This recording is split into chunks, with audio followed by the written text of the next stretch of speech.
Now, Lawrence, who exactly is the Serjeant-at-Arms?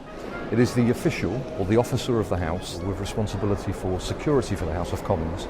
But equally as important is access. Yeah. So to make sure that people can come in. People like me coming in. People like you can come in and do your job for the media. Yeah. And got lots of media people here. And members of the public. Yeah. And also, of course, making sure that members can come in and they can come in to vote and do their work.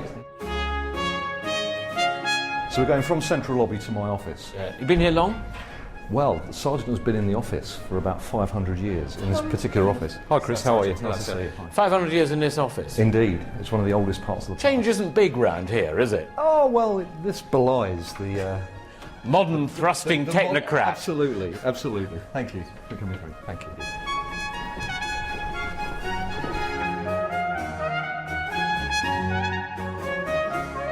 Wow. This is some office, Lawrence. I'm a very, very lucky boy, aren't I? What is it, Hogwarts? Yeah, this is the Sergeant's office. And the Sergeant has been here for many, many centuries. And how old is this?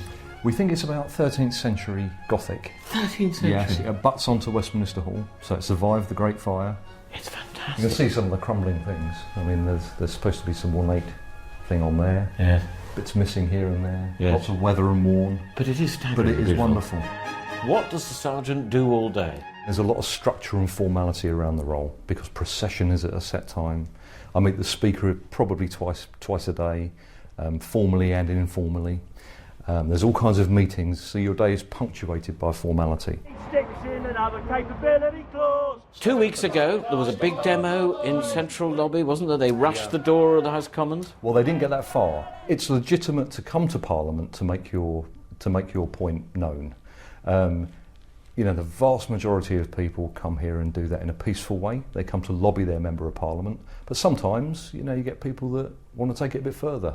And history tells us that people like the suffragettes, for example, that were often on the wrong side of the Sergeant at the time, you know, they're heroines nowadays, you know, because they had a good cause.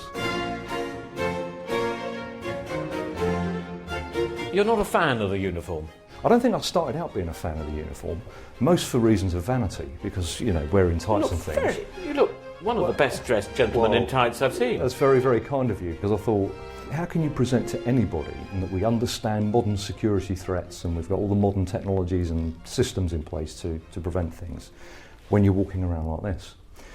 I've kind of changed my position on that over time, and it's like all great traditions. Traditions tend to survive if they have a utilitarian purpose. What you'll know if you see someone walking around in this gear is that it's somebody of authority.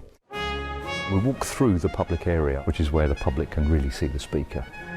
I have the mace over my right shoulder. So we walk to the bar, we bow, and then we take 4 steps forward. And the mace is very symbolic with the Serjeant-at-Arms. And bow once again. They used to have a mace that used to carry into battle, and it was designed to avert a sword thrust. So it was very much a weapon. Yeah. And the sergeants have always carried maces since then. But it's the royal authority for the House of Commons to sit and to carry out laws, and the Queen and the mace can't be seen in the same place together. I will put the mace onto the table, place it there, try not to clatter it, because it weighs 13 kilograms, so it's quite a heavy piece of kit. I will place it there, I will bow, and I will return to my chair. And the Speaker says to you? The Speaker usually passes a few comments. It's usually have a great afternoon, have a good day, that kind of thing, and I will say the same to him. But sometimes we'll talk business as well on that little journey from there. Have a good day, Lawrence. Thank you very much.